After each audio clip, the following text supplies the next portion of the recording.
Have you ever found something then lost it? Well, I found a place where you can get lost finding stuff that other people lost, and it's easy to find. Wait a minute, I'm lost. Truth is, we all feel a little bit lost sometimes, but eventually we find our way. Well, Mark Miller did exactly that. He lost his job, found his calling, and opened Lost and Found, a super cool antique and secondhand store that has something unique for just about everyone.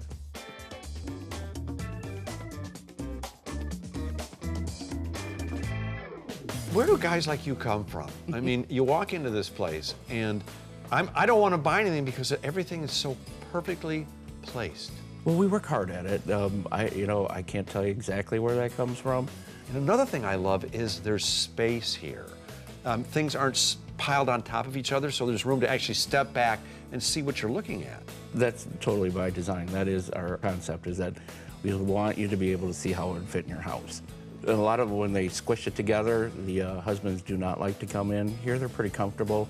They come and shop together. They go, okay, I can see that in the house. And it's a lot easier for them to make buying decisions together that way.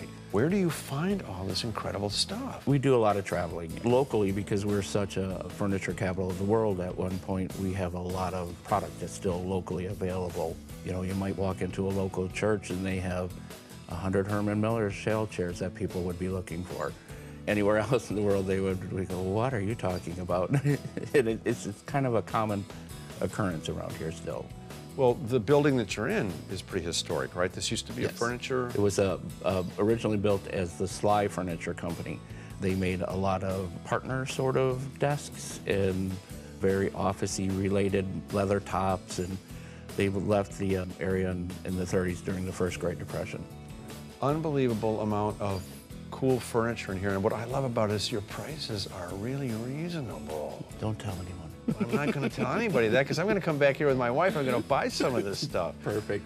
Our motto is that we like to make it affordable. We're not a museum. We want people to take it home with them. We want them to use it. And as they become more apt to get a better job, buy a bigger house, they're going to come back and find us again for those more expensive items or for things that they want to keep with them forever. When it comes to actually buying, that's why I bring my wife with me, because I love to come places like this and look, because it's such a blast from the past. And there's so much eye candy here, but she's the one that says, aha, you need to have that. I'm like, what, me? Right. Yeah. Oh, okay. Yeah. I didn't know I needed that, right? Yeah, outstanding amount of furniture. You've got every style known to man here. I think so. We like to find it local. I mean, like whatever has been made in Grand Rapids, we like to feature as much as that as possible. We like the local tie-in.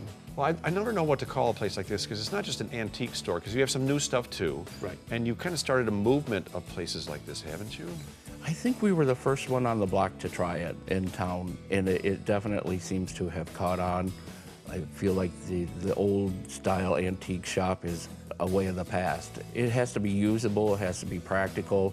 There's not a lot of glassware and collectible stuff because that's not something that this generation or the next one is looking for. More of a vintage store. We don't really like to call it an antique store because that sets that mindset that it's a particular thing, and we don't like to, labels are tough sometimes. It's furniture that will give your house a personality. It's clothing that will make a statement. It's interesting things that you can just put on a table that will start a conversation. You're hired to be our spokesperson. Why, thank you. You want to do a TV show? Sure. Deal. If you want to get lost and at the same time have fun finding something cool and unique, come find Lost and Found in Grand Rapids. You'll find this place to be, well, pretty fascinating.